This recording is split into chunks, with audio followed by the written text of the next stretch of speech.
Comment créer un site WordPress? C'est ce qu'on va voir ensemble dans ce tutoriel qui va durer plus ou moins 1 heure. Je vais faire mon maximum pour que ça tienne en 1 heure. Vous avez plusieurs solutions qui s'offrent à vous. La première, c'est que vous aurez un lien dans la description de cette vidéo si vous avez besoin d'un peu plus de temps, si ça va un petit peu trop vite pour vous. J'ai également un autre tutoriel qui dure 5 heures sur YouTube directement, donc le lien se trouvera dans la description.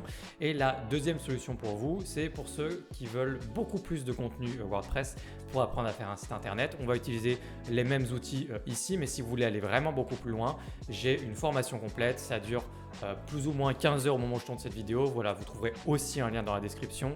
Et on ne perd pas plus de temps parce qu'il faut que ça dure 1 heure maximum. Donc on va tout voir. Je vais vous montrer comment faire un site WordPress en partant de zéro. On va prendre l'hébergement, le nom de domaine, installer WordPress ensemble. On va regarder rapidement aussi la structure ensemble d'un site internet, juste pour qu'on soit tous à peu près avec les mêmes bases théoriques. Et puis ensuite, on va très rapidement aller dans le tutoriel, créer notre site avec des outils rapides, efficaces. On va rien installer de superflu. On va vraiment se concentrer sur la création du site internet en lui-même, site vitrine. Cette vidéo s'adresse à toutes les personnes qui veulent créer un site WordPress et ce sont les bases pour tout type de site internet. C'est-à-dire que si demain vous voulez créer un site e-commerce, un site de réservation, un site pour un restaurant, même un site pour un hôtel, pour plein de choses, ce sont les mêmes bases. Donc ce que vous regardez maintenant, vous pouvez suivre ce tutoriel quel que soit ce que vous essayez de faire par la suite. Bien sûr, en fonction de vos besoins, il faudra ajouter des choses. Il faudra ajouter ce qu'on appelle dans WordPress des extensions. C'est la même chose que des apps sur votre téléphone. Si vous voulez un restaurant, il faut ajouter des extensions pour un restaurant. Pareil pour un e-commerce, site de réservation, espace membre, etc. Passons tout de suite du coup derrière mon écran et puis on va regarder quelques bases théoriques communes qu'il faut avoir quand on parle d'un site internet. Il faut bien comprendre de quoi on parle. Donc je passe derrière mon écran. Et ici sur ce premier site internet, on va poser les bases. C'est-à-dire que je vais vous apprendre ou vous réapprendre pour ceux qui connaissent déjà comment est construit un site internet, la structure, parce que ça va servir à plusieurs reprises pendant le tutoriel. Vous avez plusieurs parties. Vous avez déjà ce qu'on appelle toujours l'entête qui est cette partie-là qu'on dit souvent également header en anglais. Donc si je dis header, si je dis en-tête, c'est la même chose, c'est totalement interchangeable. Dans cette en-tête, on a généralement notre menu, ici, le menu. Et puis, dans ce menu, on a nos pages. C'est nous qui avons disposé ce menu comme on le veut, comme on le souhaite. Et puis, il y a des pages dedans. Donc, à propos, c'est une page. Contact, c'est une page ici. La blog café ici, c'est une page également. Et puis, il y a la page d'accueil. C'est également une page. Donc, j'insiste vraiment sur la notion de page. Donc, une fois qu'on a vu l'entête, on descend. On a donc le corps de page. Parce qu'il faut rappeler qu'un site internet, c'est vraiment un ensemble de dossiers avec des fichiers dedans. Et quand on parle de page, c'est littéralement comme des documents, comme un document Word. C'est un petit peu la même chose. Ce qui se passe en coulisses, sous le capot, c'est ça. Maintenant, nous, on ne va pas parler de code du tout dans cette formation. Donc, il faut juste retenir une page, un document, bien sûr, c'est la même chose. Donc, on parle de page, pas pour rien. Et donc là, j'ai ma page, donc mon corps de page. Et puis, en bas, j'ai ce qu'on appelle le pied de page ou le footer. Donc, ça ressemble à peu près toujours à la même chose, mais toutes les formes sont dans la nature. Là, on a un grand footer avec plein de menus. C'est assez grand. Il y a plein de menus dans tous les sens. Donc, pied de page ou footer en anglais. Là, pareil, ce sont des expressions interchangeables. Et là, ici, on a un autre exemple de header et de footer en bas, un footer beaucoup plus simple, quelque chose que vous rencontreriez plus souvent. Un footer assez simple et un header ici. Donc, vous voyez que ça peut être sur 2 niveaux, c'est-à-dire que le petit message qu'on a là, finalement, ça fait aussi partie du header de l'entête. Ça peut être sur 2 niveaux et ça peut être également sur 3 niveaux. Ici, vous voyez, vous avez 1, 2, 3 niveaux. Tout ça, c'est l'entête, le header. Ici, on a un premier menu, un deuxième menu. On va avoir les outils pour aller aussi loin, pour avoir 3 niveaux par exemple, plein de menus. C'est quelque chose qu'on peut faire même avec les outils gratuits qu'on va utiliser dans cette formation. Mais vous pouvez faire tout ça, mais dans les grandes lignes, vous allez faire un site plus simple, en tout cas pour démarrer. Vous allez faire un menu, un logo à gauche. Il peut y avoir un petit formulaire de recherche, vos icônes de réseaux sociaux, ce genre de choses. Et puis là, on a le corps de page. Et puis si on descend, on a un footer là aussi. On peut dire que le footer démarre à partir de là. Et puis là, on a un menu, un petit formulaire pour une newsletter, ce genre de choses. Donc, très important, juste les notions de header, footer, page, menu. Ici, on peut voir qu'on a ce qu'on appelle souvent des méga menus, c'est-à-dire que c'est des grands menus visuels avec plein de choses à l'intérieur. On ne va pas rentrer là-dedans. Parce que c'est un petit peu plus compliqué. C'est pas forcément très compliqué, mais il faut aller plus loin dans les outils. Et c'est là où je vous renvoie soit à ma deuxième vidéo sur YouTube qui est dispo. Je me semble que je parle un petit peu de méga menu, soit à ma formation complète.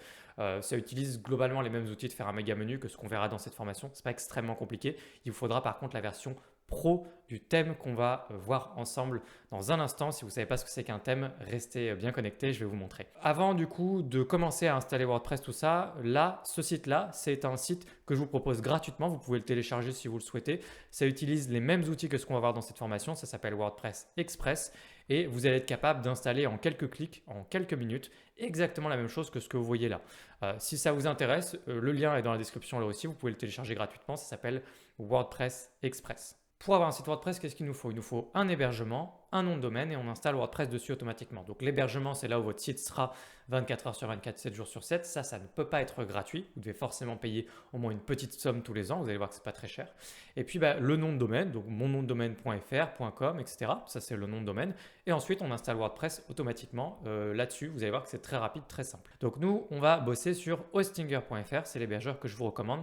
Vous verrez que j'ai également un code promo qui vous fera économiser 7 ou 8%, il me semble, vérifiez dans la description. Faites attention à bien utiliser wordpress.org. Il y a une différence entre wordpress.org et wordpress.com. WordPress.org, c'est ce qu'on va faire dans cette vidéo ensemble. C'est une installation très facile d'un logiciel qui est libre, gratuit. WordPress étant gratuit par nature, mais le fait d'avoir de la place sur un serveur de l'hébergement, ça c'est pas gratuit. Donc on l'utilise Hostinger. WordPress lui est bien gratuit, mais il y a un autre WordPress en quelque sorte qui s'appelle wordpress.com et ce n'est pas du tout l'objet de ce tutoriel. Ce n'est pas là où je vais vous former. WordPress.com est une structure plus commerciale qui appartient plus ou moins à la même équipe que WordPress. C'est un peu compliqué, mais dans tous les cas, n'utilisez pas wordpress.com. Donc on part d'ici pour avoir un site internet. Qu'est-ce qu'il nous faut? Il nous faut d'abord choisir un nom de domaine. Donc vous allez vérifier ici, hostinger.fr/nom de domaine disponible. Vous pourrez de toute façon, vous trouverez un lien dans la description de la vidéo. Vous pouvez venir directement à partir de là et faire une recherche de votre nom de domaine, celui que vous voulez, et vérifier s'il est disponible. Moi, je vois que mon domaine disponible.fr est disponible juste ici, donc c'est parfait. Je vais cliquer sur commander et il va automatiquement me proposer une solution d'hébergement qui va avec le domaine, puisqu'il se doute que je ne veux pas qu'un nom de domaine. Donc là, je vais cliquer sur sélectionner un plan d'hébergement. Et puis ici, vous allez avoir le choix, hébergement à l'unité Premium Business. Globalement, pour la majorité des utilisateurs, je vous recommande l'hébergement Premium. Si vraiment vous n'avez pas beaucoup d'argent pour ce projet, vous pouvez aller sur hébergement à l'unité ici. Sachez cela dit que vous allez être probablement rapidement limité en ressources. Donc je descends, je sélectionne ici l'hébergement de mon choix. Ici, vous allez pouvoir du coup vérifier la durée d'engagement. Là, vous avez un nom de domaine, vous allez renouveler une fois par an. La première année, là, vous voyez que c'est gratuit, puis ensuite, ce sera simplement 8 € par an. Et l'hébergement qui va avec, plus vous payez d'avance et moins c'est cher. Vous voyez, vous pouvez vous engager sur 48 mois. C'est comme ça qu'ils arrivent à tuer les coûts et à faire du 3 € par mois. Sinon, normalement, quelque chose de plus standard, c'est le 12 mois ici et l'équivalent de 3 € hors taxe, je pense, par mois. Et vous pouvez payer juste simplement mois après mois, mensuellement. Ça vous fait beaucoup moins d'argent à sortir maintenant. Par contre, ça vous coûte beaucoup plus cher à la fin de l'année. Donc, à vous de choisir la solution qui vous convient le mieux pour l'hébergement. Ensuite, tout le reste, on ne s'y intéresse pas plus que ça. Simplement, si vous voulez acheter plus de noms de domaine, vous pouvez. Vous avez juste à aller ici sur acquérir plus de domaines, faire une recherche et puis les ajouter. Et puis ensuite, on va se retrouver directement de l'autre côté. Moi, j'ai déjà un compte. Donc, vous allez créer un compte pendant que vous allez payer. Vous allez voir. Simplement, cliquez sur payer maintenant et puis on se retrouve de l'autre côté. Vous allez arriver dans le même assistant d'installation que moi. On va le parcourir ensemble rapidement. Je vais cliquer sur commencer maintenant. Ici, vous pouvez cliquer sur sauter. Ça n'a pas d'importance. Là, vous allez, bien sûr, c'est très important, c'est à ce moment-là qu'on peut installer WordPress en un clic. Ils sont allés récupérer eux-mêmes WordPress, ils l'installent sur votre site. Voilà, c'est très très simple. Ça se fait tout seul. Vous sélectionnez WordPress. Et ici, vous allez pouvoir entrer votre email administrateur, votre mot de passe administrateur. Donc là, ces informations sont importantes. Si jamais il y a un souci que vous les avez perdus ou autre, vous allez pouvoir les régénérer facilement. C'est pas grave, mais en tout cas, c'est important. Gardez-les puisque vous allez utiliser justement ces identifiants-là pour vous connecter à votre site tout le temps et le mettre à jour, le changer, créer votre site, etc. Donc, vous mettez un mot de passe et on fait continuer. Ici, on ne veut surtout pas tout ça. Ça ne m'intéresse pas. Je clique sur sauter. Je n'ai pas besoin d'un modèle. Là, on sélectionne le nom de domaine qui est concerné. Là, c'est mon domaine disponible.fr. Sélectionner. Là, sur le .fr, il m'a dit le .fr est réservé aux résidents de l'Union européenne, etc. Donc, je lui ai dit oui, il n'y a pas de souci. Je suis en France. Et puis alors, à cette étape-là, vous allez pouvoir choisir l'emplacement du serveur. Quel intérêt? Simplement, c'est l'endroit où est votre site internet et plus il est proche de la majorité de votre trafic et de vos visiteurs, plus votre site sera rapide. Donc forcément, on préfère avoir un serveur, ce qu'on appelle souvent les data centers, on préfère avoir un serveur en Europe. Et si jamais vous pouvez le mettre en France, à Paris par exemple, comme c'est le cas ici, eh ben, on sélectionne Paris. Justement, on va y aller. Hop, je remplace Europe par toc, toc, toc, Europe, France ici, et on m'a dit que c'était Paris. Voilà, donc je clique sur changer, Europe, France, c'est parfait. Et puis ensuite, on clique sur terminer la config. Alors là, il me dit mon site web est prêt, c'est parfait, on va aller regarder tout de suite. Alors déjà, on peut cliquer sur voir le site web pour vérifier. Là, on voit que c'est pas tout à fait le nom de domaine définitif, il arrive d'une minute à l'autre ou d'une seconde à l'autre. Mais voilà, on a déjà installé notre site WordPress. Donc on a installé WordPress sur le nom de domaine qu'on a choisi. Ici, on va avoir un lien direct vers justement dans WordPress à proprement parler. On va y venir dans un instant pour que vous compreniez bien la différence entre dans WordPress aussi et dans votre hébergement. Ce qui est ici, on est dans notre hébergement. Et puis panneau de contrôle. Alors justement, on va aller là. Je vais cliquer sur gérer le site. Et ici, on arrive vraiment dans la partie hébergeur. Il faut comprendre bien la différence entre quand vous bossez dans votre site dans WordPress et dans l'hébergeur. Votre hébergeur, c'est juste l'endroit où vous avez alloué de l'espace disque, des ressources, et vous avez mis votre site dedans.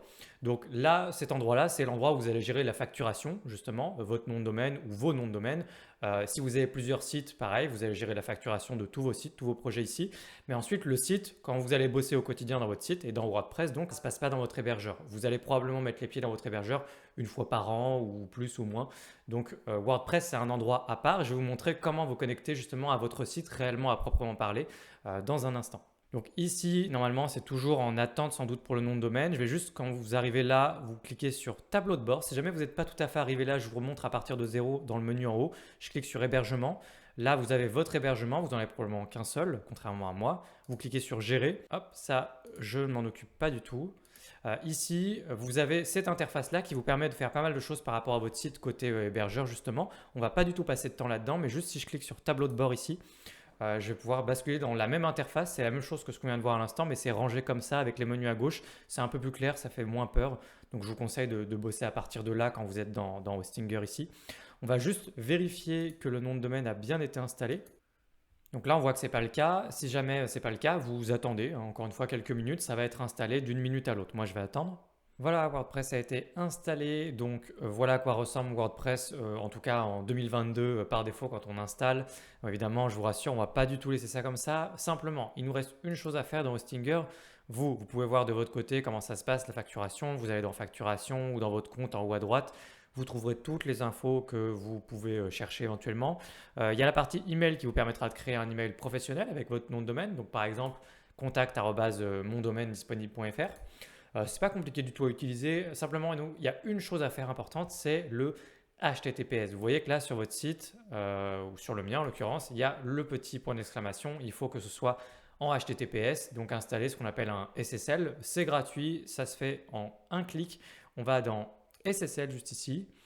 Ce sera un peu plus qu'un clic. On va ici, vous voyez, il nous attend. SSL Certificate Activation, configuration. Choisir une option, mon domaine disponible. Installer SSL. Et là, c'est pareil, ça va prendre quelques secondes, petites minutes, grand maximum. Votre SSL sera installé à vie pour votre site. Vous aurez votre site avec le petit cadenas qui rassurera évidemment tous vos visiteurs. Il est très important ce petit cadenas. Félicitations si vous avez fait en même temps que moi. Le petit cadenas, il est là. Donc, on a fait tout ce qu'on avait à faire dans Hostinger dans le cadre de ce tutoriel. Maintenant, je vous propose de passer tout de suite à notre site WordPress, à WordPress à proprement parler. Alors, regardez, je vais fermer tout ça. Et puis, comment on se connecte à notre site WordPress? On se connecte en rajoutant à votre URL /wp-admin. Vous pouvez le mettre dans vos favoris, enregistrer cette URL si vous voulez. Ça va vous emmener sur ce formulaire de connexion et c'est ici que vous allez devoir rentrer votre identifiant ou adresse mail et votre mot de passe. Ce que vous avez normalement renseigné quand on a installé WordPress, au même moment, je vous avais dit gardez vos identifiants. C'est ici que ça vous sert. Une fois que vous les aurez rentrés, vous pourrez les changer facilement plus tard dans WordPress. Évidemment, si vous avez un problème, vous pouvez cliquer sur Lost Your Password juste ici pour changer votre mot de passe. Il vous renverra ça sur l'adresse mail, votre adresse mail. Donc moi, je me connecte et on se retrouve tout de suite dans WordPress. Nous voilà dans WordPress. Alors, on a plusieurs choses à faire pour qu'on se sente bien chez nous, faire un petit peu de ménage. Il y a un petit peu de ménage à faire. On va aller tout de suite d'abord dans les réglages. On va revenir ensuite sur comment ça marche, qu'est-ce qu'il y a, etc. Là, vous voyez qu'il y a plein de choses, de petites notifs, de menus, ça en anglais, ça ne va pas du tout. On va faire un grand ménage, on va dans Settings, ce qui correspond à Général, à Réglages. On va justement ensuite dans Général, le premier sous-menu là, et puis on va basculer tout de suite l'installation en français si ce n'est pas déjà fait de votre côté. Donc je vais sur Français, on fait Enregistrer, et notre site est basculé en français. C'est déjà beaucoup mieux, mais on va aller encore un peu plus loin. On va aller dans le menu qui s'appelle Extensions, qui correspond aux fameuses applications sur votre téléphone. Et puis il y a plein de choses qui sont installées par défaut dont on ne veut pas, qui vont nous compliquer la vie. Donc on va tout sélectionner, on va ensuite tout désactiver, ça va faire un grand ménage, regardez, il n'y a plus rien. Et puis on va ensuite supprimer également tout ça. Je n'aime pas trop qu'ils installent ça par défaut, mais ça ne dépend pas de moi. Vous faites appliquer, il y a plein d'hébergeurs qui font ça de toute façon. On supprime du coup comme moi, et puis ensuite on a une installation WordPress toute neuve, toute belle, toute vide. On peut revenir du coup là où on est arrivé au début, sur tableau de bord. Donc bienvenue dans WordPress. Donc ici c'est justement la partie côté administration, ce qu'on appelle des fois le back-office dans le jargon. Et puis il y a côté visiteur, donc vraiment votre site à proprement parler. Pour passer de l'autre côté c'est très simple, vous pouvez basculer juste ici. Vous avez côté visiteur ici, là je vais juste rafraîchir la page une première fois. Voilà, et donc il y a tout le temps la petite barre, vous faites comme moi s'il n'est pas apparu la première fois. Il y a tout le temps la petite barre d'administration en haut qui vous permet de basculer d'un côté et de l'autre. Nous, on va passer beaucoup de temps évidemment côté ici administrateur. Donc là, on arrive sur le tableau de bord. Moi, en général, ce que j'aime bien faire ici aussi, c'est le ménage. Là, j'enlève, je fais ignorer. Tout ça, vous pouvez le renrouler. En fait, on s'en fiche. Tout ça, ça ne nous intéresse pas. Et donc, vous avez une petite option en haut à droite, option de l'écran, qui vous permet de décocher tous ces éléments-là. Et comme ça, on fait le ménage et il n'y a plus rien. Et c'est très bien comme ça. Donc ensuite, on va pouvoir regarder un petit peu les différents menus. On va faire un tour d'horizon rapide. Déjà, quand vous cliquez en haut à droite, vous avez quelques infos par rapport à votre compte dans WordPress et c'est ici que vous allez pouvoir changer par exemple votre mot de passe et renseigner éventuellement quelques informations qui pourront servir dans la vie de votre site, prénom, nom, des choses comme ça. Si on prend les menus ensuite dans l'ordre directement ici à gauche, puisque là en haut, donc je vous ai dit c'est la petite barre d'administration, il n'y a pas grand chose à voir parce que c'est surtout passer d'un côté et de l'autre ici. Là vous avez des petits raccourcis pour créer des choses mais on s'en sert jamais, je m'en suis jamais servi en plusieurs années. Ici, au niveau du menu, on a d'abord le tableau de bord, pas grand chose qui nous intéresse. On va avoir le menu ensuite mise à jour qui va nous servir à faire les mises à jour de tout ce qu'on installe sur notre site. Donc il y a thème, extension et WordPress à proprement parler. Il y a tout ça à mettre à jour régulièrement. Donc les mises à jour, vous allez les faire ici. Vous allez venir et vous allez faire mettre à jour tout simplement. Ensuite, ici, articles, c'est la partie blog. Donc, vous allez pouvoir rédiger vos articles de blog, créer des catégories pour les ranger dans vos catégories et puis mettre en avant un blog sur votre site si vous le souhaitez. Ce qui est hors sujet de ce tutoriel là aussi. L'onglet médias. L'onglet médias vous sert à avoir des médias à proprement parler. Pourquoi médiathèque? C'est parce que c'est bien médias au sens large. Vous allez pouvoir mettre des photos, des vidéos, des PDF, des audios. Vous pourriez mettre tout ça dans l'onglet médias. Donc vous allez voir que vous n'êtes pas obligé de passer par cet onglet médias. Quand vous allez ajouter des images en faisant vos pages, etc., ils vont automatiquement tous se mettre ici. Mais en tout cas, tous vos médias sont ici dans l'onglet médias. Donc les pages qui nous permettent justement de créer les pages de notre site. Page de contact, page d'accueil, on va créer tout ça ici. On va revenir évidemment ici. L'onglet commentaires sert pour plein de choses, mais là, pour un site vraiment tout simple, en général, c'est simplement les commentaires dans un blog quand vous avez des commentaires sur votre blog. Apparence va nous servir tout de suite. On va ici installer notre thème. Qu'est-ce que c'est un thème? Ça change beaucoup en fonction de l'évolution de WordPress, de comment les choses sont faites, mais globalement, un thème, c'est ce qui va nous servir à modifier l'entête et le pied de page. C'est là que c'était important de définir ce qu'est le header et le footer, l'entête et le pied de page. Ça va nous servir essentiellement à ça, essentiellement. Vous allez voir que construire nos pages n'a rien à voir avec un thème. Donc vraiment, installez exactement ce que je vous montre. Ne commencez pas à chercher des thèmes parce que ça ressemble à ça, vous trouvez que le thème a l'air attractif et on vous montre un thème, on vous dit regardez votre site il va être beau comme ça. En fait c'est largement indépendant d'un thème en général. Je vais installer un thème, on va le faire ensemble et votre thème, votre site internet peut ressembler à tout et son contraire avec le même thème. Le thème vraiment c'est l'entête, le pied de page et vous allez voir que vous avez une énorme liberté avec ce qu'on va installer. Et puis, il y a d'autres parties, par exemple, comme la partie blog, qui ont tendance historiquement à dépendre du thème dans WordPress. Mais vos pages, ça ne dépend pas du tout du thème, donc ne regardez pas les pages quand vous installez un thème. Alors, on va tout de suite installer le bon thème pour nous. Vous cliquez sur Ajouter ici et on va faire une recherche, on va taper Kadence. Et là, vous voyez, regardez, les thèmes, ils affichent plein de choses, vous voyez. Et là, vous pourriez tenter de vous dire, ah bah c'est ça que je vais installer quand j'installe un thème. Pas du tout, c'est vraiment le piège à éviter. Vous n'allez absolument pas installer ce que vous voyez là quand vous installez un thème. Donc simplement installer ce que j'installe. Ici, on installe Kadence. C'est en 2 étapes. On installe d'abord et ensuite on active. Parce qu'il peut y avoir des choses installées mais qui ne sont pas activées, ce qui vous permet d'avoir plein de trucs installés et de les activer ou désactiver à l'envie. Donc là, on va tout de suite activer notre thème. Et déjà, si on regarde côté visiteur notre site internet, on voit que ça a déjà un peu changé parce qu'on devine déjà une en-tête, un header, vous voyez au-dessus. Et on pourrait deviner ce qui serait plus tard le footer, le pied de page. Il n'y a pas grand-chose évidemment là. Et puis bah, là, le corps de page, évidemment, là aussi, il n'y a rien du tout. Mais déjà, c'est un peu plus clair. Donc ensuite, il y a d'autres thèmes. Par défaut, vous pouvez cliquer dessus et les supprimer. Ils ne sont pas activés justement. Comme je vous dis, il y a l'installer quelque chose et activer quelque chose. C'est particulièrement utile et parlant dans le cadre d'extension, mais ça marche aussi pour les thèmes. Et là, bah, je vais supprimer les autres thèmes. On n'en a pas besoin. Toujours pareil, on fait le ménage parce que je veux que ce soit le plus clair possible pour vous quand vous utilisez WordPress. Vous n'êtes même pas obligé, hop, supprimer là aussi, de vous poser la question des thèmes, etc. Vous pouvez juste installer ce que j'installe, supprimer ce que je supprime comme moi, laisser les choses ensuite telles quelles et vous comprendrez comment votre site fonctionne sans aller trop dans le détail. Donc, on a installé notre thème. Ensuite, on va avoir différents espaces. On continue au niveau des menus. Personnaliser, on va y venir. C'est l'endroit qui va nous permettre de modifier notre header et notre footer. Ensuite, on va avoir le menu qui s'appelle Menu ici. Et cet endroit-là va nous permettre d'avoir des menus justement, c'est-à-dire on va créer un menu en haut dans lequel on va dire on met accueil, contact, etc. On crée nos pages et ensuite nos pages on les organise dans un menu. On peut les organiser comme on veut, dans l'ordre qu'on veut, on peut créer des sous-menus, vous savez des menus déroulants, on peut faire tout ce qu'on veut. Donc on crée des menus, on va le faire ici dans menu. Attention, ce petit menu, excusez-moi, menu, il ne va pas apparaître si vous n'installez pas le même thème que moi. La majorité des thèmes avec lesquels vous allez bosser jusqu'en 2022, ils vont laisser apparaître le petit menu, mais il peut ne pas être là. Si jamais il n'est pas là de votre côté, c'est parce que vous n'avez pas fait la même chose que moi et vous n'avez pas installé Kadence. Installez Kadence, c'est important. Ensuite, on descend, tout ça ne nous intéresse pas. La partie extension, on va pouvoir installer justement des applications, des choses, et nous, vous allez voir, on ne va pas installer grand-chose dans le cadre de ce tuto, on va aller vite. La partie compte, vous avez justement votre compte et puis il y en aurait d'autres si vous aviez d'autres comptes administrateurs ou d'autres comptes dans d'autres contextes. Une partie outils avec tout un tas de choses et les réglages en général pour votre site où on va tout de suite aller. Qu'est-ce qu'on va faire dans les réglages de notre site? Vous avez déjà la possibilité, regardez, il y a titre du site ici, c'est ce qui apparaît là. C'est vraiment juste pour vous. Vous pouvez changer là, ici et puis écrire mon super site, mettre le titre de votre site, quelque chose de clair. C'est pour vous, hein, ce n'est pas très très important ici. Ici ensuite on voit qu'on a quelques petits réglages comme le format d'heure, le format de date, on met quelque chose d'assez courant en France, notamment le fait que la semaine débute le lundi. Enregistrer les modifs, ça peut servir pour plus tard. Et c'est très très important ici surtout dans lecture. Ici on s'assure que cette case-là n'est pas cochée, parce que si cette case est cochée, vous ne pourrez jamais être indexé par les moteurs de recherche et vous n'aurez jamais de référencement. Très important de ne pas laisser cocher cette case. Et puis on va aller dans permalien et ici on va sélectionner, on va passer de simple à titre de la publication, c'est un réglage extrêmement important qui fait que vous allez avoir des URL formatées correctement. Vous allez avoir des bonnes URL, ça va être bien. Et vous aurez des URL qui ont un meilleur potentiel pour votre référencement naturel, des URL plus claires aussi pour les êtres humains. Très important, sélectionnez ça, vous cliquez sur enregistrer les modifications.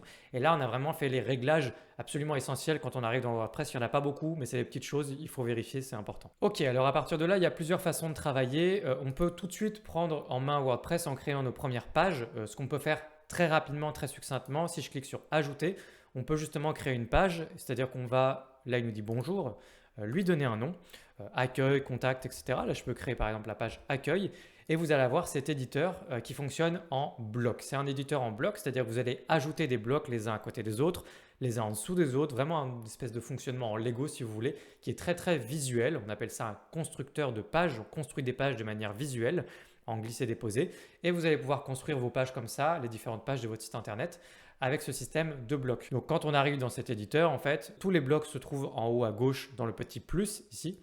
Et puis vous avez plein de blocs par défaut. Vous allez pouvoir cliquer ou glisser, déposer, c'est pareil. Et ensuite créer votre page comme ça de manière visuelle. Nous, on va aller plus vite parce qu'on n'a pas le temps. Ce que je vais faire, c'est que je vais vous inviter à installer un site prêt à l'emploi, vraiment clé en main, qui sera déjà fait pour vous d'avance et vous allez pouvoir aller simplement dedans et le modifier. Donc là, je vais vouloir sortir de cet éditeur. Là, on est dans l'éditeur pour soit créer une page, soit la modifier. Vous allez vous familiariser avec cet éditeur parce que vous allez aller tout le temps dedans. Donc là, pour en sortir, je peux juste revenir sur le petit logo WordPress. Là, je clique sur quitter parce que je n'ai pas enregistré. Et il y a la petite page qui est restée en brouillon ici. Je vais la supprimer. Je vais cliquer sur corbeille, j'en ai pas besoin. Et nous, ce qu'on va faire, c'est qu'on va donc installer un site qui est déjà clé en main, déjà tout fait pour nous. Et là, on va cliquer ici sur Install Kadence Starter Template. Ça va nous installer automatiquement une extension, celle dont on a besoin pour avoir des sites clés en main. Si jamais vous n'avez pas la petite notice comme moi, qui est juste un petit raccourci pour aller plus vite, vous pouvez aussi aller dans Extension, cliquer sur Ajouter, faire une recherche Starter Template. Et ici, on descend, on a Starter Templates by Kadence. C'est celle-là qu'on va installer. Donc, rappelez-vous, il y a 2 étapes. On installe et puis on active immédiatement tout de suite. Activer. Voilà, maintenant que c'est installé, on va pouvoir directement aller dans les réglages. Alors, ça se trouve dans Apparence Starter Template ici. Et puis, on va avoir tout de suite plein de sites qui nous sont proposés clé en main. C'est-à-dire qu'il va installer exactement ce que vous voyez là. Et ensuite, vous allez apprendre à venir modifier tout ça et vous l'approprier un petit peu. Là, à ce stade, on se retrouve devant quelque chose qui est assez similaire à ce que je vous ai évoqué en début de vidéo, à savoir WordPress Express. L'avantage de WordPress Express, c'est que c'est nous qui l'avons fait. Donc, c'est nos outils, c'est notre façon de travailler pour les pages, etc. Et puis, c'est en français. Et ça, c'est quand même assez pratique parce que vous allez voir que tout le travail là est en anglais. C'est pas très grave parce que vous allez forcément venir dessus pour changer les textes, les images, etc. Donc, vous pouvez tout à fait passer de l'anglais au français. Mais c'est agréable de savoir que les URL sont déjà en français, toutes les URL sont bien, le travail est bien fait au niveau des formulaires, etc. Voilà, juste pour vous rappeler que WordPress Express est là, si ça peut vous intéresser. Mais sinon, on va faire à peu près la même chose. Et puis là, vous allez voir qu'on a quand même beaucoup plus de choix. Si jamais WordPress Express ne vous plaît pas, on va tout de suite parcourir justement les différents templates. Alors, les templates, tout est là. Attention, on est dans le cadre de l'installation d'un site vitrine dans ce tutoriel. Si vous commencez à installer des trucs plus compliqués, ça dépasse le cadre de ce tutoriel là aussi. Vous n'allez pas pouvoir suivre. Donc, installer un site simple. Donc, typiquement, vous le voyez quand ce n'est pas un site simple. Déjà parce que vous voyez si c'est un site e-commerce ou des choses comme ça. Et puis, si je clique sur un site qui peut m'intéresser, je vais voir ce qui est installé ici. En bas à gauche, il va automatiquement vous installer tout le site avec les pages toutes faites et les extensions qui vont avec, qui ont servi pour créer ce site. Parce que des fois, il y a des extensions qui ont servi pour créer ce site justement. Et là, on voit par exemple, nous, la seule chose qu'on va vouloir installer absolument pour créer notre site, il va forcément l'installer quel que soit ce que vous sélectionnez, c'est ce qui s'appelle ici Kadence Blocks. Je vous ai parlé du système de blocs juste avant et cette extension va ajouter en fait plus de blocs et vous allez avoir beaucoup plus de liberté. Mais tout le reste ne nous intéresse pas, c'est des sites plus compliqués. Donc là, ça ne m'intéresse pas typiquement. Vous avez au début là Coffee Shop, un très très beau site pour un coffee shop qui serait plutôt un site e-commerce. Et là, on voit tout de suite qu'il va installer également autre chose, WooCommerce, ce qui est beaucoup plus compliqué que ce qu'on essaie de faire ici. Donc je vais tout de suite vous choisir un site vitrine simple. Voilà un exemple de site vitrine absolument parfait. Donc celui-là, c'est Digital Services. Donc vous retrouvez Digital Services et vous allez vous retrouver devant ce site. Je vous propose d'installer ce template-là ensemble. Donc avant de l'installer, vous voyez que vous avez d'avance, vous allez pouvoir revenir là-dessus facilement, mais vous avez d'avance le choix d'une palette de couleurs qui pourrait convenir davantage à votre charte graphique, à votre entreprise. N'hésitez pas à changer la palette de couleurs, aucun problème avec ça. Idem pour les fontes. Vous pouvez tout à fait choisir, donc les fontes c'est police en anglais, vous pouvez tout à fait changer l'ensemble des polices sur l'ensemble du site. Vous allez voir que vous allez avoir la main facilement là-dessus après, donc pas de souci avec ça. Ensuite, une fois que vous avez choisi ce site vitrine ou un autre, vous avez le droit de choisir un autre. La seule recommandation, le seul impératif que je vous impose, mais si vous voulez suivre ce tutoriel, c'est Kadence Block. On n'installe que Kadence Blocks. Si votre site vitrine n'a que ça, c'est parfait. Ensuite, vous allez pouvoir cliquer en bas à gauche sur Full Site et vous allez justement pouvoir importer absolument tout. Ici, on n'a pas du tout besoin de s'abonner à Subscribe and Import. Donc, vous pouvez cliquer juste en bas, c'est caché sur Skip and Start Importing pour pas spécialement donner notre email et recevoir des newsletters. Donc, je fais commencer l'importation du template. C'est terminé. Regardons le résultat. Je clique sur Finished View Your Site et puis j'ai mon site vitrine. Donc voilà, votre site ressemble désormais bel et bien déjà à ça. Donc félicitations parce que vraiment on n'a utilisé que des outils gratuits. Le site est absolument magnifique et clairement ça, vous auriez dû pour un beau design comme ça avec un professionnel, vous auriez dû payer plusieurs milliers d'euros pour une maquette graphique, etc. Ce genre de choses. Et puis si vous êtes vous-même un professionnel, vous pouvez tout à fait effectivement faire payer pour ce genre de très très beau design plusieurs milliers d'euros. Donc on a déjà installé ce template. Maintenant, on va tout de suite avancer et voir différentes choses importantes par rapport à la gestion de votre site. La première chose va être la gestion des couleurs et des polices. Je vais vous montrer comment gérer les couleurs et les polices de manière globale sur votre site. Comme ça, vous allez avoir les bons réflexes. Vous pourrez tout le temps changer d'avis parce que ça va très très vite pour changer partout sur l'ensemble de votre site les polices et les couleurs. Pour ça, on va aller dans les réglages de notre thème. Je vous ai dit que dans le thème, c'est l'endroit où on gère le header et le footer. Et il y a d'autres petites options qui sont rangées également là-bas, notamment par exemple la palette de couleurs et la palette de police. Alors, on va aller dans personnaliser, ça se trouve juste ici, regardez dans la barre en haut. Si jamais vous étiez de l'autre côté, vous iriez dans apparence personnalisée, ça amènerait exactement au même endroit. Donc souvent on part de là, je clique sur personnaliser et on va tout de suite aller sur la palette de couleurs. Donc voilà tous les réglages liés à notre thème. Donc ici, je vais tout de suite aller dans le premier menu qui s'appelle Général. Et puis là, donc il y a encore plein de choses. Nous, on va aller à l'essentiel, on ne va pas regarder tout ça. Je vais aller dans Couleurs. Et ici, regardez, vous avez la palette de couleurs globale. Vous avez d'ailleurs plusieurs palettes qui sont possibles à pré-régler d'avance. Et là, je peux changer une couleur et ça change la couleur en fait d'un seul coup sur tout mon site. Vous voyez, tous les endroits qui sont concernés par cette couleur au niveau de cette palette. Là, je peux revenir en arrière avec le petit hop, reset. Donc la palette de couleurs, vous la gérez depuis ici, très important, l'ensemble des couleurs là. Je vous montrerai très clairement où lier à chaque fois que vous mettez une couleur quelque part sur votre site, vous allez pouvoir lui dire va chercher la couleur, cette couleur là dans ma palette. Comme ça, à chaque fois, vous allez lier votre palette à chaque élément, chaque chose que vous faites sur votre site, ce qui fait que vous pourrez toujours gérer vos couleurs depuis cette palette là plutôt que de gérer depuis chaque élément sur votre site, sinon vous allez perdre un temps fou. Donc mieux vaut utiliser ce système un peu global de palette de couleurs. Pareil avec les polices, c'est exactement la même chose. Regardez, si je reviens en arrière et que je vais dans Typography, il y a la même chose. Il y a ici toutes les polices. Là, base font correspond aux polices en général dans son ensemble. Donc l'ensemble des polices de votre site, c'est base font. Si vous cliquez ici sur sélectionner ma police, vous avez plein de polices ici et vous avez également des options de style, l'épaisseur et de taille, la taille, l'ouverture là sur la ligne, entre deux lignes, l'espacement entre les lettres, capitales, etc. Plein d'options comme ça. Ça, c'est pour l'ensemble de votre site. Vous pouvez tout à fait changer ici. Et ensuite, vous pouvez changer graduellement. D'abord, je vais mettre ça sur l'ensemble de mon site. Mais par contre, pour les titres en général, je veux plutôt que ce soit comme ça. Et par contre, pour les sous-titres ou sous-sous-titres, je veux plutôt que ce soit comme ça, etc. Vous avez une espèce de fonctionnement pyramidal, global ici, puis on descend un petit peu dans le plus local, au plus proche de l'élément. Et vous voyez qu'ici, H1 correspond au gros titre d'une page, H2 en fait correspond au sous-titre dans vos pages, H3 sous-sous-titres, etc. En général, les autres, ça n'existe pas sur votre site, vous n'en servez pas. Donc voilà, globalement, faites pas très compliqué, simplement laissez une police globale que vous sélectionnez pour vous et éventuellement ici dans Heading Font Family, le petit deuxième, ici vous pouvez changer pour avoir une police différente pour vos titres et vos paragraphes. Comme ça, vous avez le paragraphe, vous avez une police classique et puis tout ce qui est titre, vous avez une police un peu différente pour pimenter un petit peu votre mise en page, votre style. Donc ça, c'est pour la police. Pareil, vous voyez que police et couleur, finalement, c'est géré de manière globale. C'était ça qui était important à comprendre.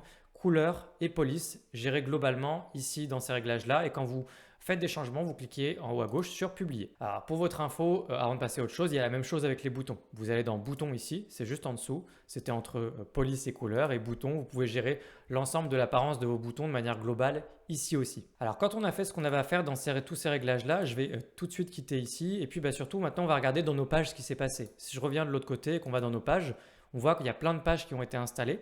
Alors c'est en anglais, et c'est pour ça que je vous ai dit, vous allez devoir faire le petit travail de remettre en français. Donc vous prenez n'importe quelle page, par exemple la page d'accueil ici, Home, je clique dessus, et puis je vais pouvoir déjà renommer la page ici. Et comme c'était le site démo là en anglais, pensez à aller partout pour traduire en français, y compris le lien de la page. Le lien de la page, ou URL, ou permalien, tout ça c'est la même chose, ça se trouve dans les réglages de page, regardez c'est toujours à droite. Et ici, vous avez tous les réglages de page et donc vous pouvez enrouler ou dérouler chaque élément. Et ici, il y a permalien et vous avez la page ici, voir la page. Là, je ne peux pas changer l'URL parce que c'est la page d'accueil. Donc la page d'accueil, c'est directement sur votre nom de domaine. Mais je peux aller sur une autre page. Donc là, je suis sur la page contact et puis vous voyez que là, justement, dans permalien, je peux bel et bien changer l'URL / et puis je peux appeler ma page comme je veux. En l'occurrence, contact, c'est la même chose en français et en anglais, donc là, il n'y a pas de souci. Mais pensez à changer le titre et l'URL quand vous basculez du français à l'anglais depuis votre site démo comme moi. Donc là ensuite, vous pouvez cliquer absolument n'importe où et complètement modifier votre page. Donc je peux cliquer sur un titre, écrire absolument n'importe quoi, les paragraphes, le titre. Là, je peux cliquer dans le fond ici, ça va être un bloc qui s'appelle Row Layout ici.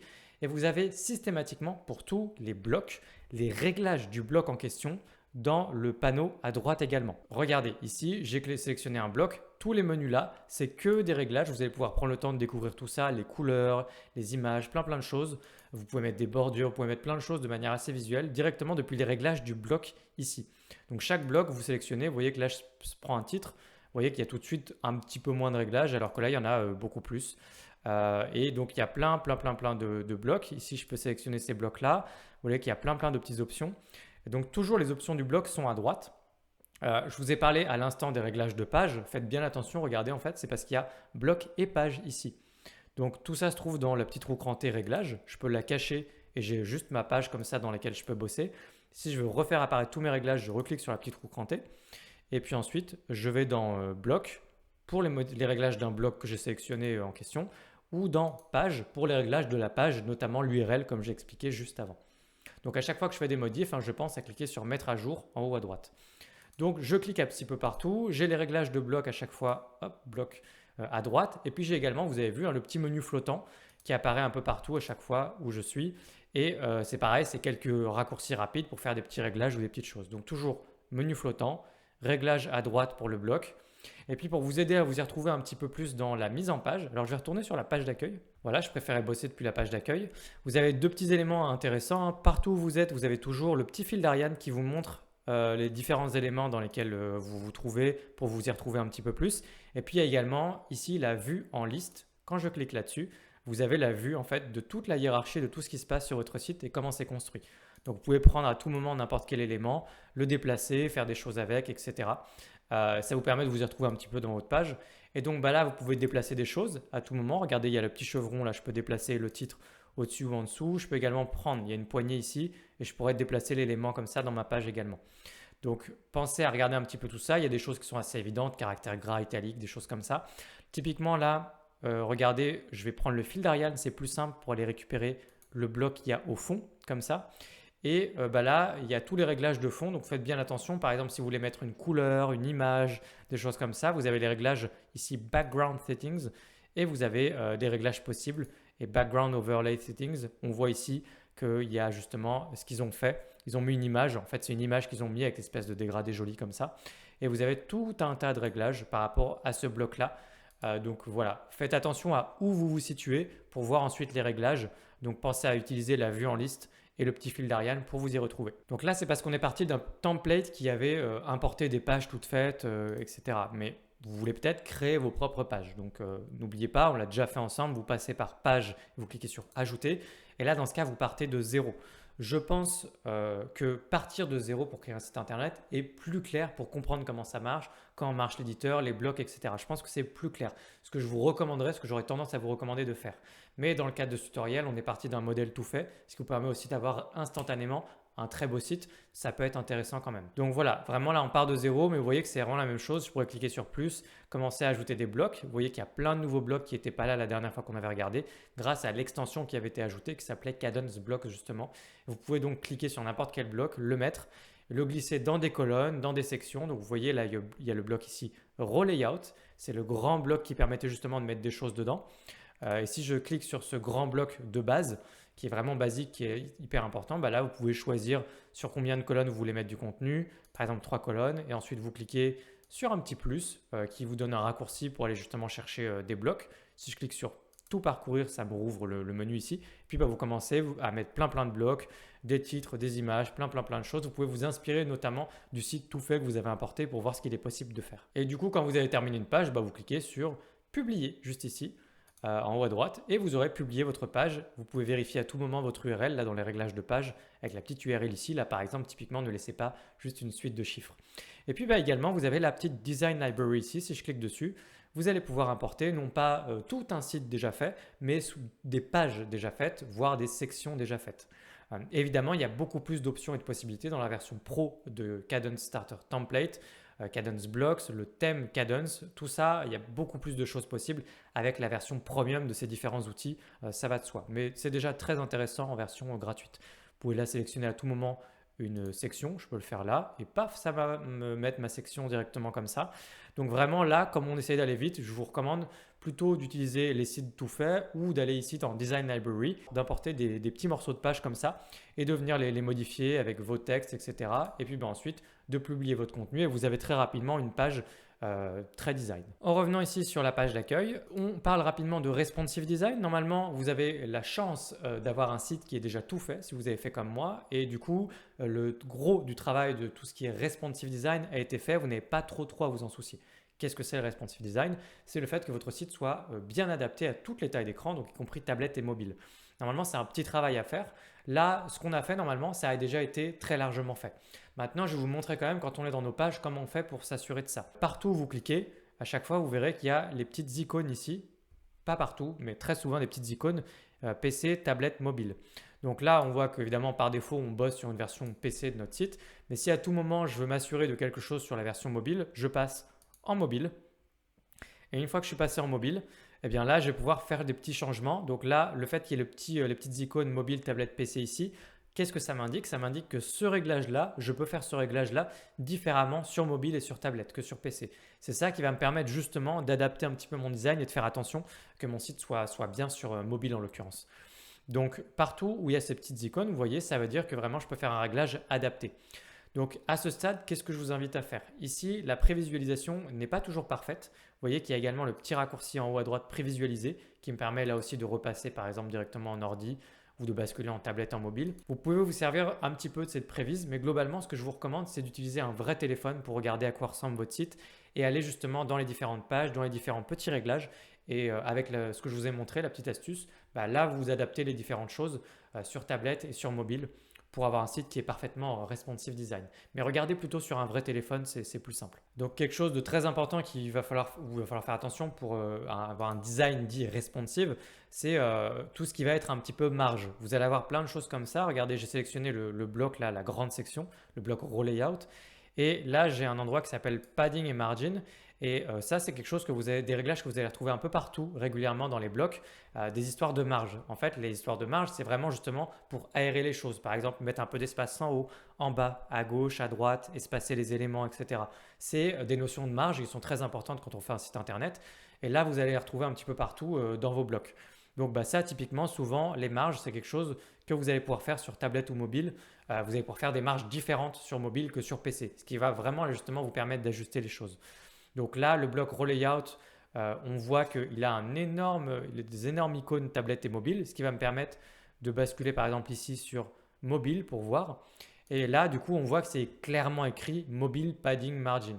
Donc on voit que c'est clairement écrit que les histoires de marge qu'on met ici, en haut, en bas, à gauche, à droite, c'est clairement ici pour mobile. Là, on le voit, c'est vraiment dans le titre, hein. Autant, là, je vous ai dit, normalement, il faut toujours qu'il y ait la petite icône juste à côté du réglage pour que ce soit clairement pour mobile ou tablette. Autant pour ce bloc-là en particulier, le Raw Layout, on voit que parce que c'est un bloc vraiment fondamental, on voit qu'il y a plein de réglages directement adaptés pour mobile. Mobile background, vous voyez que vous pourriez avoir un background, un fond, une image de fond, une couleur de fond différente sur mobile que sur PC. Donc là, on voit clairement que ça s'adresse au mobile, tout ça. Je vais vous montrer maintenant comment avoir la main sur votre menu juste ici. Votre menu, vous allez le retrouver justement dans Menu, donc Apparence, Menu. Et ici, vous allez retrouver tout votre menu. Il est là. Donc, vous voyez que vous avez les différents menus qui ont été créés ici quand on a importé un site tout fait. Vous pourriez créer un nouveau menu en cliquant sur Créer un nouveau menu, lui donner un petit nom de menu. Le nom du menu, c'est juste pour vous y retrouver. Et puis ensuite, vous glissez, déposez des choses à l'intérieur de votre menu, vous réordonnez les choses et vous créez un menu comme ça. Alors, comment on fait un glisser-déposer? Là, on va partir du menu qui est déjà fait, mais vous voyez qu'on peut tout à fait les réordonner, les éléments. On peut aussi, quand je déroule à chaque fois, hop, renommer également. Donc là, je pourrais renommer absolument tout ce qu'il y a ici avec mes propres termes. Donc, vous pouvez tout renommer. Et puis, à chaque fois, vous pouvez sélectionner des choses à gauche. Par exemple, là, je peux cliquer sur Service, ajouter au menu. Ça m'a ajouté en bas, je vois la page service, parce que j'ai une page service sur mon site, visiblement. Et puis, vous pouvez ensuite la mettre où vous voulez dans votre menu et vous organisez absolument tout votre menu comme ça. Une fois que vous avez travaillé, une fois que vous avez fait votre menu, vous n'avez plus qu'à lui assigner un emplacement. Donc, sans entrer dans les détails, simplement, vous avez votre menu principal de l'entête qui est en haut. Vous avez juste à cocher Primary ici, c'est le menu principal de l'entête en haut. Je fais enregistrer les modifications. Là, on actualise et on va voir notre vrai menu, le menu auquel on s'attendait d'office. Il y avait juste cette petite case qui n'était pas cochée au final. Et là, on a notre menu. Et vous voyez qu'en fait, donc, tout votre menu est là. Vous avez juste à réordonner les choses et indenter quand vous voulez créer des sous-menus. Vous voyez que j'indente à droite. Je fais enregistrer. Là, quand j'actualise, j'ai créé un sous-menu avec un élément juste dessous comme ça. Vous pouvez indenter même plusieurs fois si vous voulez pour créer des sous-menus dans les sous-menus. Pensez toujours à cliquer sur enregistrer le menu en bas à droite. Donc les menus dans votre footer en bas, là le menu Product et le menu Resources, ici, vous voyez qu'ils sont là. Vous avez juste à les sélectionner, vous en prenez un, vous cliquez sur sélectionner et vous pouvez également modifier ces menus. Vous pouvez donc aller créer des pages dans votre site WordPress, ensuite les mettre dans ce menu-là, Vous pouvez complètement changer le titre des pages, vous pouvez faire pas mal de choses comme ça. On approche déjà de la fin finalement, puisque je vous avais promis un tutoriel court et efficace. Donc il faut qu'on regarde en fait simplement comment modifier l'entête et le pied de page, évidemment. Donc pour ça, on va dans personnaliser, on y retourne et c'est ici que vous allez avoir un espèce de constructeur visuel pour votre en-tête et votre footer. Donc on va regarder, c'est très explicite, c'est écrit header et footer ici. Donc je peux cliquer sur header, ça va me faire apparaître tout un header builder ici, un constructeur d'en-tête et ça correspond à tout ça. Donc ici vous allez pouvoir changer différentes choses, vous pouvez prendre n'importe quel élément et le glisser un petit peu où vous voulez. Vous voyez que je peux même aller sur d'autres niveaux, ce qui permet de créer des headers un peu plus compliqués sur plusieurs niveaux, un peu comme on a vu en début de cours. Des fois, il y avait des headers sur plusieurs niveaux. Vous pouvez donc les réordonner complètement, prendre n'importe quel élément, le mettre où vous voulez. Cliquez sur un élément pour le modifier, donc la petite roue crantée, vous avez tous les réglages à gauche. À chaque fois que vous cliquez sur un élément avec tous les réglages à gauche, vous voyez qu'il y a toujours deux parties. Il y a la partie générale et design. Partout où vous cliquez, j'ai supprimé le logo. Ça tombe bien, on va le rajouter ensemble justement. Hop là, partout où vous cliquez, je disais général et design à chaque fois. Et donc quand vous voulez ajouter de nouveaux éléments, vous cliquez sur plus et vous avez les éléments dispo dans le thème gratuit. Il y a plus de choses dans la version pro. Là, je peux cliquer sur logo, ça va réutiliser le logo qui était déjà là. Je clique sur la petite roue crantée et là, on voit quoi? On voit les réglages propres au petit élément logo. Donc, c'est ici évidemment que vous allez pouvoir changer votre logo. Donc, vous pouvez changer votre logo en cliquant ici juste sur changer. Donc là, on voit que j'ai la taille du logo. Là, dans Site Icon, quand vous cliquez ici, ça va changer le favicon. Le favicon, c'est la petite icône sur un onglet que vous trouvez ici quand vous êtes sur PC. Et puis, pensez toujours à aller dans Design pour voir les réglages que vous pouvez trouver. Donc là, pareil, on peut cliquer sur la petite roue crantée avec le menu. Vous vous rappelez, je vous avais dit que l'emplacement du menu pour le menu dans l'entête s'appelait Primary. Et je vous ai dit de cocher juste la case Primary. On voit là, c'est assez clair, c'est écrit Primary Navigation. C'était justement pour cibler cet élément-là. Pourquoi cibler cet élément-là? C'est parce qu'en fait, vous pouvez avoir deux menus si vous voulez. C'est quelque chose que vous pouvez faire ici. Là, je pourrais aller sur le niveau en dessous, cliquer sur plus et regardez, vous avez Secondary Navigation, c'est-à-dire un deuxième menu. Donc, comment vous pourriez créer un deuxième menu? Ici, vous auriez juste à créer un menu dans WordPress et ensuite lui assigner l'emplacement Secondary qui était juste à côté de Primary. Et puis, ça irait directement dans ce menu-là. Donc là, si je clique sur Secondary Navigation et si je clique sur la roue crantée, vous voyez que je peux tout de suite sélectionner n'importe quel menu. Donc là, j'ai pris un menu. Là, il n'a pas pris de menu spécialement, mais je peux prendre n'importe quel menu au pif et le mettre là. Donc, vous pouvez créer un sous-menu au-dessus ou en dessous si vous voulez et créer des entêtes un peu plus travaillées. Donc, vraiment, vous avez trois niveaux. Vous pouvez faire tout ce que vous voulez. Cliquez sur plus, ajouter des choses. Vous avez le petit bloc HTML qui vous permet, quand vous cliquez dessus, d'ajouter du texte, tout simplement. Donc, faire passer n'importe quel message. Faites pas attention, c'est écrit HTML, c'est vraiment un mot compliqué pour dire quelque chose de simple. En gros, c'est juste un petit bloc de texte. Vous écrivez ce que vous voulez ici. Et n'oubliez pas qu'il y a un onglet design. Et du coup, là, dans l'onglet design, vous pourriez changer la couleur, la taille de police, des choses comme ça. Et puis, les autres blocs ici, vous auriez la possibilité de mettre un formulaire de recherche ou social ici qui vous permettra de mettre vos icônes de réseaux sociaux. Donc vous travaillez toute votre en-tête de manière visuelle comme ça. Pensez à regarder sur PC mais aussi tablette et mobile. Et où est-ce que ça se passe quand on est dans personnaliser ici? Ça se passe là. Là, il y a tablette et mobile en bas. Là, je passe sur mobile et il faut savoir que sur mobile, le menu n'est pas le même quand vous êtes sur mobile que quand vous êtes sur PC. C'est-à-dire que si vous faites des choses sur votre en-tête quand vous êtes sur PC, ces changements ne seront pas faits sur mobile. Mobile, c'est un petit peu différent. C'est à vous d'aller dans mobile ici et de refaire votre en-tête. Donc là, vous voyez que je peux à nouveau cliquer sur plus, etc. et refaire mon en-tête.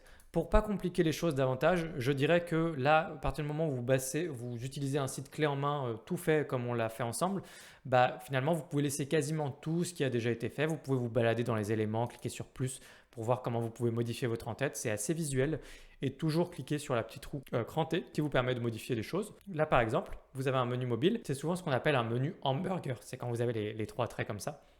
Là, regardez, je peux changer son apparence. Je peux également lui donner un petit nom, le petit label, écrire menu. Il y a pas mal d'options dans l'onglet design aussi. Et puis là, la partie un petit peu à part ici, off canvas, c'est la partie en fait quand c'est ouvert. Donc là, j'ouvre et c'est ce qui se passe à l'intérieur justement quand j'ai ouvert. Donc vraiment par défaut, tout ça, ça ne va pas rester en anglais, hein, ça va prendre le nom des titres de vos pages tout simplement. Donc vraiment, vous n'êtes pas trop obligé de vous soucier de la version mobile de votre site. Pensez juste à venir sur mobile ici, la version mobile, et puis changer votre logo, mettre bien votre logo. Et le reste, tout peut être géré automatiquement. Vous avez un menu classique, le titre de vos pages apparaîtront bien. Enfin voilà, vraiment, vous ne prenez pas forcément trop la tête dans un premier temps. Vous pouvez aller assez vite. Pensez simplement à aller sur mobile et changer votre logo. Donc une fois qu'on a changé ce qu'on voulait ici, donc je reviens toujours en arrière comme ça, on peut toujours cliquer sur publier. Vous pouvez revenir également sur tablette, mais vous allez voir que le réglage pour votre en-tête pour tablette et mobile, c'est exactement le même. Donc si vous le faites sur mobile, vous l'avez fait sur tablette aussi. Donc en gros, il y a vraiment deux versions à faire, une version tablette mobile et une version PC. Si je reviens sur PC, sachez que vous avez des petites options ici dans lesquelles je n'entrerai pas pour avoir par exemple une en-tête transparente ou encore une en-tête sticky. Une en-tête transparente, ça parle à tout le monde, je pense, c'est transparent. C'est le cas notamment ici, ça a été fait dans ce template-là. Et l'en-tête sticky, c'est quand ça reste toujours visible quand on descend vers le bas. Je scroll et l'en-tête serait toujours visible. Ça, c'est le sticky header. Vous avez juste à cliquer sur sticky header. Vous pouvez l'activer pour toute ou partie de votre en-tête. Ça peut être que la partie du haut, que la partie du bas, tout. Donc tous les réglages sont là et je vous laisse jouer un petit peu avec tout ça et voir comment ça marche. Donc vous voyez, il y a beaucoup d'options avec nos outils. Donc ensuite, on sait un peu la même chose pour le footer, hein. Là, je peux cliquer sur cacher ici. Et puis si je descends, hop, je descends tout en bas. Et puis là, il y a mon footer. Donc on ne va pas aller en profondeur dans tous les réglages du footer. L'idée, c'est de garder à peu près tout ce qui a été fait, mais de l'adapter à vous. Donc vous pouvez cliquer, c'est exactement comme pour l'entête. J'aurais pu le faire également en cliquant directement n'importe où dans l'entête. Comme ça, ça m'ouvre directement les éléments de mon header ici. Et là, si je clique en bas et que je clique un peu n'importe où, ça va m'emmener directement dans mon footer builder. Donc, le footer builder a une petite particularité par rapport au header builder, c'est qu'il utilise directement l'éditeur en bloc. On a vu ensemble un petit peu, on a survolé les blocs et le fonctionnement des blocs. Votre footer sur votre site, c'est un endroit dans lequel vous pouvez glisser des blocs. Donc à partir du moment où vous avez compris ça, vous avez compris que vous pouvez glisser absolument n'importe quoi dans votre footer et faire quelque chose de très très visuel, de très riche. Vous pouvez mettre un petit formulaire de capture de newsletter, un petit peu ce que vous voulez. Donc on est là. Globalement, laissez un peu le footer comme il a été fait pour faire simple. Si jamais vous voulez voir un peu comment tout ça fonctionne, vous pouvez cliquer absolument n'importe où. Dès qu'il y a une roue crantée, vous avez des réglages. Et en fait, à chaque fois que vous avez ici les endroits où ça s'appelle widget, c'est les endroits en fait où vous pouvez glisser des petits blocs en cliquant sur plus et vous glissez des blocs comme ça et donc vous pouvez tout changer. Moi, ce que je vous propose de faire, c'est simplement côté menu dans WordPress, comme on l'a vu, de changer les menus, les adapter à vous, d'utiliser vos menus, de supprimer éventuellement ce qui ne sert pas pour vous. Et puis les textes, vous pouvez cliquer dessus hein, et puis vous changez les choses qui ne vous intéressent pas. Vous pouvez aller sur un texte et puis modifier ce qui ne vous intéresse pas. Là, par exemple, on voit que c'est un peu compliqué, ils ont mis un bloc HTML. Vous pouvez tout à fait le supprimer. Hein. Alors regardez, je clique sur 3 petits points et ça marche aussi avec la touche du clavier supprimer. Mais sinon, je clique sur retirer en bas. Et là, ça supprime complètement le truc compliqué qu'il y a là. Et puis, vous pouvez juste ajouter un paragraphe. Je ne sais pas pourquoi ils n'ont pas fait ça d'office. Puis voilà, vous écrivez quelque chose et ça va écrire mon texte juste ici.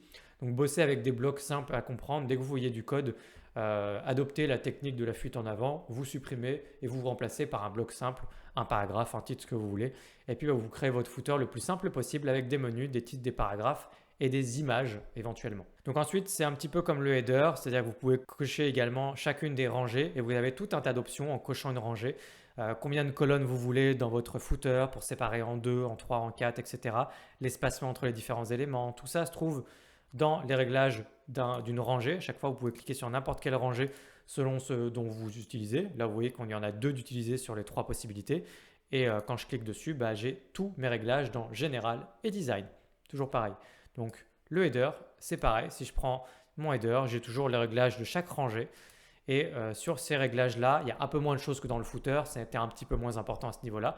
Mais ce serait la même chose. Vous auriez quelques réglages. Par exemple, ici, vous voyez qu'il y a la hauteur minimum et je peux automatiquement rendre ça beaucoup plus grand si j'ai envie. Là, ça se voit moins parce que le header est transparent. Mais si j'avais un fond de couleur à mon header, on verrait juste un grand espace blanc qui se créerait. C'est juste pour dire je veux un très très grand header, très espacé. Et puis là, je peux revenir en arrière comme ça. Vous voyez qu'il y a les petits icônes pour passer en tablette mobile, mais là, c'est globalement la même chose. Si je le fais là ou là, ça revient au même. Regardez, ça a basculé de la même façon. Voilà, c'est vraiment la même chose. Donc globalement, on a un header builder et un footer builder assez visuel. Vous pouvez ajouter ou enlever des choses vous-même. Pas mal de choses ont été un peu faites d'avance pour vous en utilisant un template comme on l'a fait. Donc vous avez un petit peu moins de questions à vous poser et votre site sera un peu plus rapidement, un peu plus facilement déployé et beau. sans votre intervention. Donc clairement, on a fait quasiment le tour, c'est-à-dire que mine de rien, vous avez un petit peu de travail à faire de votre côté, c'est normal, hein, c'est un site internet, ça ne se fait pas non plus tout seul, que ce soit WordPress ou n'importe quel autre CMS au monde, il y a un moment où il faudra faire le travail, vous, c'est-à-dire mettre vos images, vos titres, vos textes, enlever ce qui ne vous intéresse pas, ajouter des choses. On a vu comment ajouter des sections toutes faites aussi facilement, même si vous pouvez partir de zéro. Ce n'est pas très compliqué de partir de zéro, hein. Vraiment, encore une fois, je vous invite peut-être à aller voir mes autres tutoriels ou à regarder les formations que vous trouverez en description. Mais vous n'êtes pas obligé de partir de zéro. On a vu un peu comment modifier nos pages, notre en-tête, notre pied de page. Donc ensuite, vous devez prendre le temps de faire votre site, changer les menus s'il y a besoin. Quand il y a des petits trucs en anglais, vous modifiez. Normalement, on a fait à peu près le tour. On a également parlé de ce qui est responsive design, qui est une notion très très importante sur un site internet. Et donc, on a vu comment rendre son site responsive pour un header, un footer et puis les pages.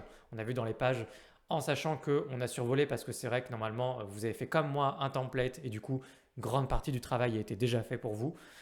Donc maintenant, on termine rapidement avec la page de contact. Je veux simplement vous montrer que le formulaire est un bloc spécial, c'est un bloc formulaire, c'est un bloc aussi. Et du coup, il faut penser à faire les réglages de ce bloc formulaire pour pouvoir justement recevoir des emails si jamais on vous écrit. Donc, je voudrais justement m'attarder très rapidement sur ces réglages-là. Donc, pour ça, je vais vous montrer un petit raccourci. À chaque fois, on passait derrière, on modifiait des pages. Alors là, ce qu'on va pouvoir faire, c'est simplement rester sur la page sur laquelle on est. Ça peut être n'importe quelle page, ça marcherait pareil. Là, je vais sur la page contact. Je clique sur modifier la page ici. Et puis, du coup, on arrive directement dans la page en question. Donc, un petit raccourci très pratique qui va vous servir absolument tout le temps. Et puis, ici, on va aller dans le bloc formulaire justement. Donc, faites attention, hein, rappelez-vous, il y a page et bloc. Donc, quand vous sélectionnez un bloc, il faut bien que ça vous emmène dans bloc. Des fois, vous êtes dans page et vous n'arrivez pas à modifier des choses, c'est normal. Vous n'êtes pas dans le bon menu. Donc ensuite, une fois qu'on est dans le menu bloc, on voit qu'il y a tout un bloc comme ça qui est assez visuel aussi, assez intuitif. Encore que, il faut prendre le temps de comprendre comment ça marche quand même. Globalement, ce que je vous propose de faire, c'est vous cliquez sur n'importe quel champ ici. Vous voyez qu'ils sont tous là à droite. Vous pouvez déjà les déplacer. Vous avez des petits chevrons qui vous permettraient de les descendre ou de les monter. Globalement, on va le laisser tel quel. Je pense qu'il est pas mal. Vous voudriez un formulaire comme ça. Vous pourriez supprimer, dupliquer, déplacer les champs, etc. On va plutôt simplement donc dérouler chacun des éléments. Là, on voit First Name Settings. Donc, c'est bien le First Name ici. Last Name Settings, c'est bien le Last Name ici. Email Settings ici, c'est bien le Email ici. Donc, vous voyez qu'à chaque champ correspond son petit réglage. Et c'est ici que vous allez pouvoir changer les labels. Donc, notamment, passer tout en français. Là, par exemple, First Name, c'est bien First Name, mais moi, je préfère écrire prénom, par exemple. Et écrire ici également prénom. De la même façon, peut-être que je n'ai pas envie, c'est un petit peu redondant de laisser le label au-dessus et ce qu'on appelle un placeholder à l'intérieur comme ça. Donc, je vais enlever le petit show label ici et ça va cacher le truc qu'il y a au-dessus. Vous pouvez faire ça pour absolument tous les champs et décocher chaque champ. Vous voyez qu'il y a plein de réglages pour chaque champ. Là, par exemple, j'ai la largeur de mon champ. Et si ici, je lui dis non pas 50% mais 100%, c'est là que je peux le refaire passer sur une ligne entièrement. Alors que si je le passe sur 50%, je l'ai fait cohabiter avec un autre dont lui aussi, on lui a dit 50%. Et c'est comme ça que vous pouvez mettre des champs côte à côte si vous voulez. Donc, si vous mettez 30% ou 33%, je crois que c'est. 33% ici, ça vous permettrait de faire cohabiter 3 champs côte à côte, par exemple. Et pour créer, ajouter des champs, vous avez le petit bouton ici, Add Field. Donc, vous avez l'ensemble de vos champs ici. Prénom, settings, vous voyez que c'est un peu plus clair pour vous quand on change le nom. Prénom, last name, email, subject, message. Donc, c'est tous nos champs là. Et puis, si je clique sur Add Field, je peux ajouter un nouveau champ. Et il y a le champ qui apparaît ici. Et vous pouvez donc le modifier un peu en apparence comme on vient d'en parler. Et puis, Field Type, ici, justement, vous avez plein de types de champs. Ça peut être des cases à cocher, des boutons radio, un champ pour un email, un numéro de téléphone, ce genre de choses. Plein d'options. Moi, je vais le supprimer. Donc, je vais juste le prendre ici et cliquer sur la petite croix. Donc ensuite, vous avez plein de réglages de style. Globalement, il faut fouiller de votre côté les réglages du bloc. C'est comme tous les autres blocs, on ne s'est pas attardé dedans. Chaque bloc a ses petites spécificités. Donc vous fouillez dans tous les réglages du bloc, il y a plein de choses. Et nous, ce qui nous intéresse, le plus important, c'est juste les réglages finaux, les plus importants du bloc. Donc recevoir les emails quand on vous écrit. On va tout de suite se rendre dans Action After Submit. Donc toutes les actions qui arrivent une fois qu'on a utilisé le formulaire et qu'on a cliqué donc sur le bouton Envoyer. Bouton dont vous pouvez renommer le nom. Hein. Là, ça s'appelle envoyer par défaut. Je peux faire par exemple m'écrire maintenant. C'est mal écrit, mais vous comprenez l'idée. Vous pouvez changer le label du bouton juste ici. Donc toutes les options, une fois qu'on a soumis le formulaire en cliquant sur ici m'écrire maintenant. Donc il y a plein de choses. Si je cochais redirect, un nouveau menu apparaîtrait, ici redirect settings, et ici ça me permettrait de spécifier une URL pour dire une fois que la personne m'a écrit, eh ben, je veux le rediriger sur cette page. Ça permet typiquement de faire une page de remerciement par exemple. Donc vous pourriez cocher ou décocher différentes options ici. C'est là où vous pourriez vous servir de ce même bloc pour créer des formulaires de capture d'email pour vous ensuite envoyer des newsletters ou des trucs comme ça, parce que vous pourriez directement intégrer un autorépondeur ici par exemple. Mais nous, ce qui nous intéresse, c'est bien le premier qui a été coché, email. Et là, je vais dans du coup email settings, c'est à ça que ça correspond. Et là, vous avez email to adresse et c'est ici que vous allez pouvoir écrire votre email dans ce premier champ-là.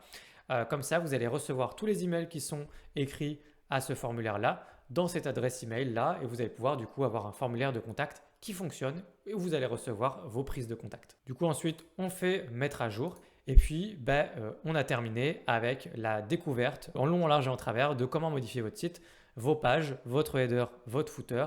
Et je me suis attardé sur le formulaire de votre page contact parce que j'imagine que vous allez avoir un formulaire sur votre page contact et c'est particulièrement important. Et comme c'était un bloc un petit peu plus spécial, je voulais prendre un petit peu de temps dessus pour terminer ce tutoriel. Voilà, on a fait le tour de comment créer un site WordPress plus ou moins en 1 heure. Donc on a tout vu, page, header, footer, page de contact, vous avez vu comment vous pouviez créer des pages. Vous avez aperçu pas mal de choses en vérité, des réglages de pas mal de choses. Vous avez aperçu que vous pouviez faire des choses peut-être que vous ne soupçonniez pas. Vous pouvez modifier facilement votre en-tête pour qu'elle soit tout le temps visible, transparente. Vous pouvez créer un blog. Vous auriez juste à créer des articles de blog et les mettre en avant sur votre site.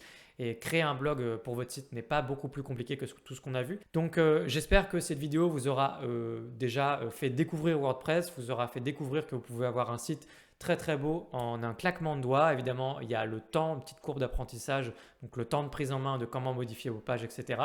Donc je rappelle ce qui peut se passer maintenant pour vous. Déjà, vous pouvez laisser un petit commentaire sous cette vidéo évidemment si vous avez des questions, mais surtout si vous voulez aller plus loin, vous avez 2 options. Vous avez un tutoriel qui est plus complet sur YouTube qui dure plusieurs heures. On utilise les mêmes outils, on va plus loin.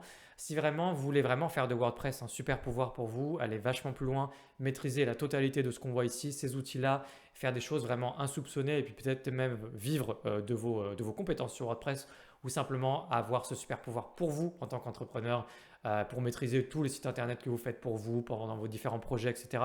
Et vous allez voir, vous allez découvrir des choses que vous ne pensiez pas qu'il était possible de faire avec WordPress. C'est vraiment un super pouvoir, j'appelle pas ça un super pouvoir pour rien. N'hésitez pas à jeter un œil au programme qui s'appelle les fondations WordPress sur WP Origami. Le lien se trouvera dans la description. On voit ça, mais le temps de travail est multiplié par plus de 15. Donc évidemment, vous allez bien mieux maîtriser les outils qu'on a vus dans ce tutoriel. Là, mon défi, c'était de faire un tutoriel en plus ou moins 1 heure. Donc, je ne pouvais pas aller plus loin. Si jamais ce tutoriel vous a été utile, dans tous les cas, n'hésitez pas à encourager la chaîne et mon travail. Vous pouvez liker cette vidéo, la partager à qui que ce soit sur un groupe Facebook, à un ami, l'envoyer par mail à quelqu'un. N'hésitez pas à partager, vraiment ça m'encourage. Et puis moi je vous retrouve dans une prochaine vidéo sur WordPress sur cette chaîne. N'hésitez pas à regarder, déjà il y a plein de vidéos sur la chaîne qui sont disponibles. Si vous voulez aller plus loin, notamment ce que je vous ai évoqué, puis plein d'autres choses, on parle de plein d'autres sujets, espace membre e-commerce, etc. Les liens dans la description de la vidéo pour aller plus loin sur tout un tas de sujets, des formations ou autres. Et puis je vous dis à très bientôt sur cette chaîne et pensez bien sûr à vous abonner si vous voulez me retrouver dans une prochaine vidéo sur WordPress. À très bientôt, ciao.